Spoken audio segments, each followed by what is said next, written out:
Sponsored by Wieners Circle. Good old wiener. Wow. Hello, real ones. My name is Sydney, and today we are here with Telescreens. You guys are coming to Chicago today. What's your favorite part about Chicago? That's a good question. Italian beef sandwiches. Ooh, that's nice. The lake. The lake is nice, yeah. We've only been like twice. Once. I've been twice. Just a lot of good beef. Just a lot of good. They got Vienna beef. And also, you guys had like 2 back-to-back sold-out shows last year at Lincoln Hall. Like, what is even the headspace of having a sold-out show in a different city? Well, it wasn't actually our show.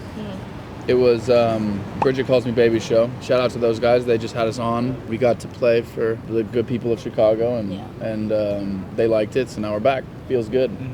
You guys released an album in 2020, and you guys have an upcoming one called 7, if I'm correct. Yeah. You know, what do you guys think is different about this process versus 4 years ago? So 4 years ago, it was me, Austin, and Josiah making music in our bedroom. And then, but that was actually like kind of the culmination of a lot of work that started in 2016. So 4 years prior to that, we started making music together.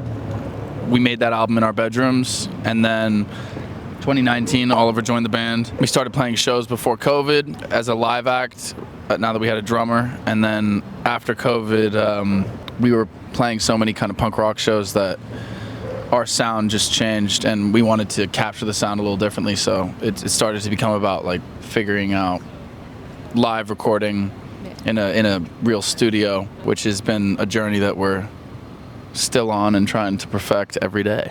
Beautiful. Every day. Every day. What does like a regular jam session or writing session look like for you guys?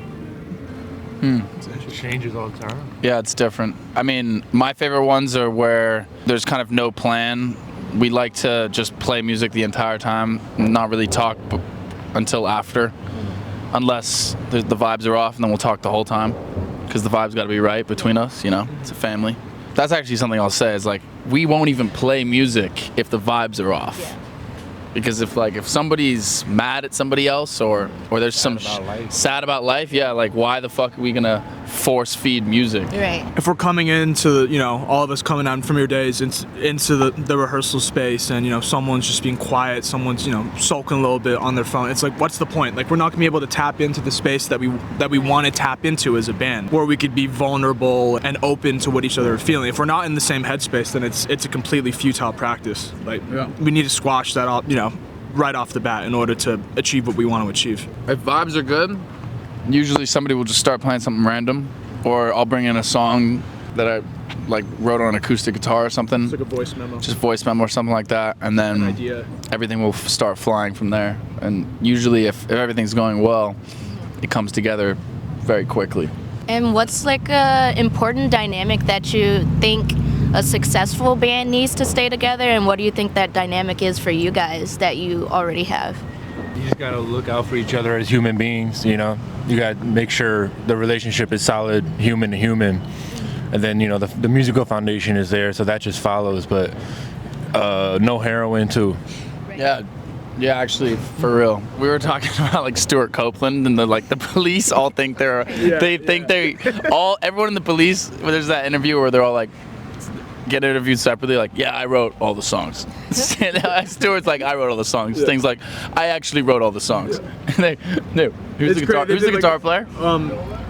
Andy Summers, right? Andy Summers.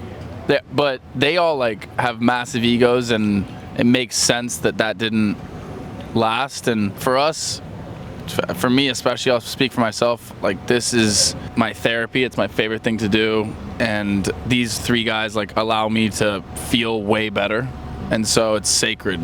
That feeling that we're chasing is more important than any kind of accolade or money or whatever. It's just trying to make ourselves feel better and the people around us feel better through the music.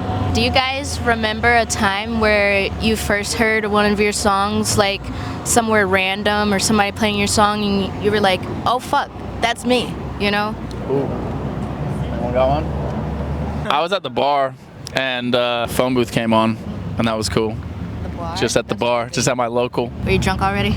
Well, You got a lot more drunk after that. I was like, oh, yeah, You're like, that's me, everybody. yeah. Next round's on me. Yeah. Wait, never mind, broke. There's a lot more people No. here than I thought. And then the owner of the bar like came out cheeky. He was like, He's like, this on. I know you. yeah, he's like, I put this on. What do you guys like to do besides playing music? Like, how do you like to spend time together? Like, what's your favorite pastime as friends, you know? It's different for, I think, all Austin and I live together, so we play basketball. And they were roommates. Yeah. Yeah, we live together. We play basketball a lot just to get the anger out on a day-to-day. We like to eat. We like to eat. We like to eat, for sure. You should have a bite of that. It looks good. I will. Sponsored by Beef. We're not getting paid for that. We're not getting paid for that. Bleep that out. Sponsored by Bleep. That's hot. Oh my god. ASMR moment. We've talked a lot about food. Do you guys cook for each other? I chef, for sure. After practice, sometimes we'll go back to mine and I'll just cook. Okay. What's your go-to meal? Depends what I got in the season. Winter's coming up. It's probably like a big bolognese, you know what I mean? Just like a big pot of food. Is bolognese pasta? Yeah, like pasta bolognese, like some kind of like Italian meat It's like a beef sauce. stew sauce vibe. I like to cowboy cook, so it's like a big pot, bunch of vegetables, bunch of meat. Figure it out. Cooking show coming soon. Yes. Guys, you know? Yeah. No, actually, On the cards. I'm trying to get on my Action Bronson after the whole rock and roll thing. Fuck, that's Fuck, that's delicious. delicious. Yeah, that's my action, shit. yeah. Delicious.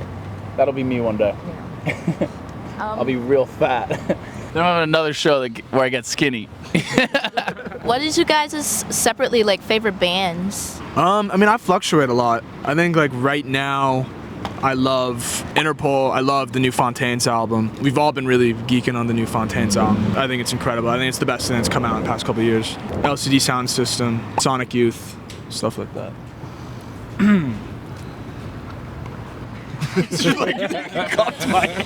Weird.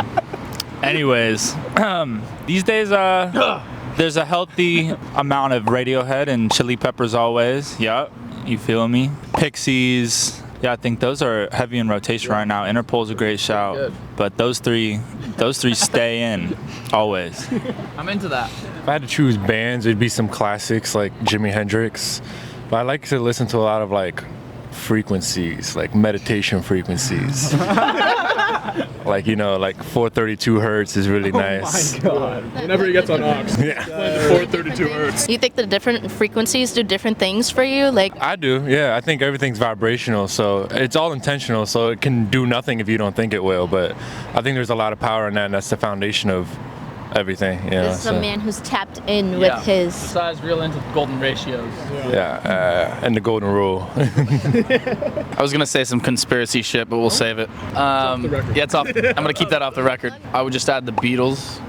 You know, the only book I can read is a Beatles book of all of their songs notated out, and it's like the best freaking Big picture book. Yeah, it's actually it's just like a book of music, and you can just play all the songs, and it's written by, there was actually a guy whose actual job it was to look at what John and Paul and George were playing and actually write out exactly what guitar shapes and piano chords they were actually playing on every single one of their songs. So there's this book with all the music in there. I just like flipping to a random page and playing the song. Hope that guy got paid a lot. That seems very. I think I think the cool thing about the Beatles is that people knew that they were what they were while they were happening, which is, I feel like, kind of rare. Like a lot of the times artists don't get respected until maybe they are dead, you know? Also, sprinkling the flowers amongst the table, giving you guys your flowers. Oh, Keep thank killing you. it, Kings. Thank you, thank you. You know, what do you guys think that rock and roll is missing in today's age? Take some time to think. I think it's missing bands that play without fear. There's a lot of people who want to make it perfect and want to make it the same and uniform, and I feel like that's very anti the spirit of rock and roll, because it should be about freedom of expression and of the moment, and every single moment should be different, and just leaning into each individual time that you play music being a separate thing. It's like, you know, imagine if we had the same conversation tomorrow and then the next day and then the next day, and it's the same conversation over and over again. It'd get boring. The whole point of us as two separate human beings talking is that it's going to be different every time. So I feel like the pop industry makes it a funnel where you have to sound like this, look like this, do this kind of thing, and it's missing people who don't give a fuck about that. Yeah. Yeah. Beautiful. You guys are playing Austin City Limits Fest with some crazy names, and how do you even prepare for a festival like that? Are you preparing right now? Because that's next month, right? It's in 2 Lifetime. Yeah, next week. I feel like a moment like that, you just either you're ready or you're not, and we've been doing this for about 10 years now. So it's, you know, if something just happened, we just met like a year ago. There's nothing you could do to be ready for that. It takes a lot of like small rooms, playing a lot of small rooms, playing a lot of rehearsals, so you don't have to think about it. You can just be. So thankfully, we've been doing this long enough where we can just do it, show up, and be present. I was just going to say, I feel like an important thing is we feel like we're the best band in the world. We've put in the work, thousands of hours where no one has cared about us except for us, and we know what we are capable of. An opportunity like that is nothing but excitement. There's no preparation that comes. Our entire lives have been, like Josiah said, leading up to these kinds of moments, and so they're just a celebration. An opportunity like that is a celebration of us getting to do what we do on a very high level. We did GovBall recently, and the only disappointment was it was 30 minutes. And this one's an hour, so. I think no matter what show you're playing, the duty is always the same. And so whether it's ACL or at Bitter End or wherever we played or at Irving Plaza, it's always the same goal. You don't show up more for any one single show, otherwise you're going to drop the ball on one of them, and you can never. The duty's always the same. It's hard. Yeah. You're gonna out-psych yourself. That's a good answer. It is a good answer. That's a really good answer. But like, to piggyback off that, it's true. It's like your whole job out there as rock and roll musicians or as performers in general is to curate an experience for the audience where, like, for a second they have an escape.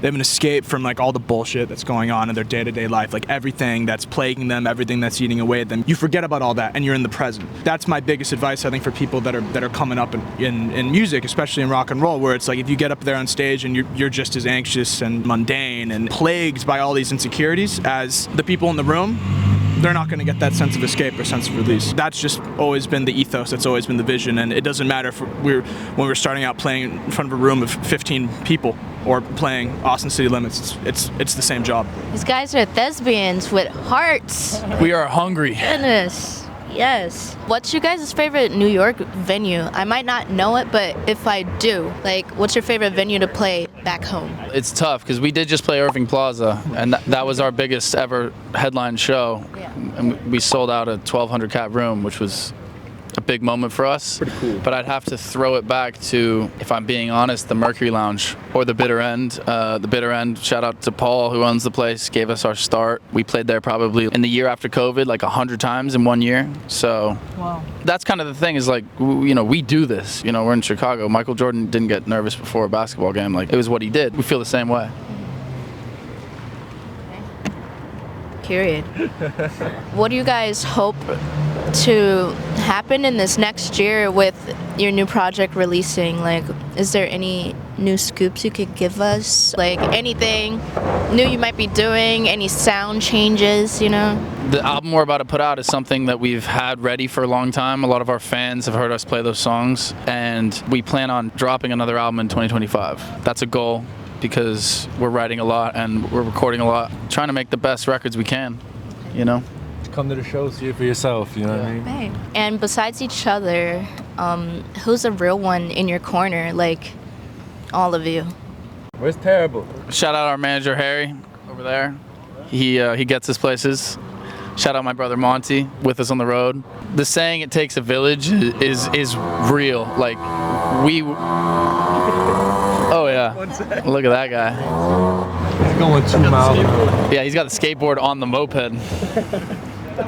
Nah, but we've had like hundreds of shows where only our friends came, and now it's like we look in the crowds and our friends are kind of in the back, getting pushed away by the mosh pit. None of this would have been possible without a lot of people who believed in us, who worked for free, who with their own hearts and souls grew with us. And there's like 100 people on the Irving Plaza list, and all those people we would thank, you know what I mean? And also, I was wondering, what is like a crazy experience that you guys have had on the road or at a show, good or bad, or both? That's a good one. Give it to me On the all. road specifically? I feel like you have an answer for that one.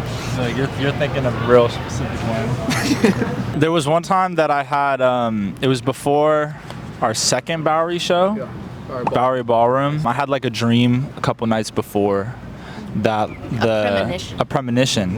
Indeed it was, where my bass went out, like it stopped working. I wasn't getting any sound, and I like couldn't, in the dream, like I couldn't figure out how to get it back working. And then lo and behold, during phone booth, one of our marquee moments in a show, the bass goes out, and in real life at the show, and I was I did so many things like to try to get it back going, and none of those things were working. I just remember having this moment of like, this is so trippy how it's actually happening. But we worked it out. It was all good. These boys supported me through that. They kept going. They let the moment take them, and we all did. And it ended up being a beautiful moment. So. Are you having any more dreams? Because I'm really trying not to. We have to watch out for you. It was actually like Austin predicted this moment 3 days out. He made me like double check his bass. I checked all of his cables. We brought an extra bass for the only time we've ever brought an extra bass to a show. And then even after doing all of the double checking, the amp still like randomly just blew. It was crazy. We ended up playing like a 15-minute version of Phone Booth where we took it all the way down. Oliver had a drum solo, Josiah had a piano solo. I sang a verse a cappella, and building it all back up, the crowd was just with us the whole time, and finally Austin's bass comes back on and we hit a final chorus, and it's just magic. It was a magical moment, yeah. Any other wild moments, guys? We just played Irving Plaza. Honestly, it was like a roller coaster ride for anyone who wanted to crowd surf. From the second song on, it was just people crowd surfing to the front. I thought they were kicking people out, but they were just putting them back in the crowd. So people, it was just like a continuous, it was a conveyor belt of people crowd surfing. That was just really cool. I've always wanted to crowd surf. Like, do you guys do? Not done it? No. Come out tomorrow. What? I don't know if that, we'll see, because they don't know us here, but Yeah. you know, if you want to come to New York, Come to a home show. I will crowd surf, Yeah. please. Do you guys ever get like pinched on a butt or something, like when you're like crowd surfing? it's like you're getting touched by a lot of people, and you just kind of got to go with it, you know? Yeah. You're like, who did that? Yeah, it's like, if you're thinking about, oh, I don't want anyone to touch my butt, then you probably, jump on top of that's like, see, that's a thought of fear though, right? Right, Which is right. against the whole energy of the show. Exactly. The whole point is to not think about those types of things. It's like, keep your heart and your butt open. I'm joking. Everybody's naked. Yeah. Emotionally, metaphysically, allegedly. And anything that you're hoping to happen at your show tomorrow? A response. I'd rather people hate us than be like, whatever. You know, just a hard thought. Well, if you hear From everyone somebody doing a long 10-minute scream, that's me in the crowd Hell yeah. rooting for you guys. You know. Thank you guys so much for stopping to talk with us. Thank you for doing us. We appreciate Thank you. I hope other cities love you just as much as we do. We would be so lucky. I wish they would love us like they do in there. Yeah, these guys love us. They're so nice in here. You should bring your grandmother to. You should. I get a chocolate shake. Chocolate shake, that's Yeah. $20 fucking dollars. 20? $20 fucking dollars. Why is it 20? Is it big? Because I fucking said Is it up here? How big is it? it's big enough for your This whole big? crew. It's You big sure? enough for your whole crew. 20 So fucking dollars. 20 euro, I said 20 dollars. peso, Where the fuck are we at? We in Chicago. America, right? Well, I gotta make sure 20 is a lot, man. Fuck. Can I see the size of the milkshake Can't see it container? before you fucking get it. That's a lot of faith right here, You man. either gonna pay the fucking $20 or you're not gonna pay the fucking $20. You know, I'm gonna wait for somebody else to pay $20, then I'll come pay You'll never know $20. when they gonna give one, but I got a lot of be patience. my fucking guest, motherfucker. I'll come back to you on that. Don't worry. It was just $20. It was just expensive. That's the joke. Ha ha ha. Ha ha ha. They don't have a milkshake. Nothing like poverty to slap you upside the head. Okay. They don't got a milkshake. They didn't tell me that. They told me it was $20. They probably just fucking. Yeah, they were. It was not as aggressive as I hoped, honestly. Country boy, I love you.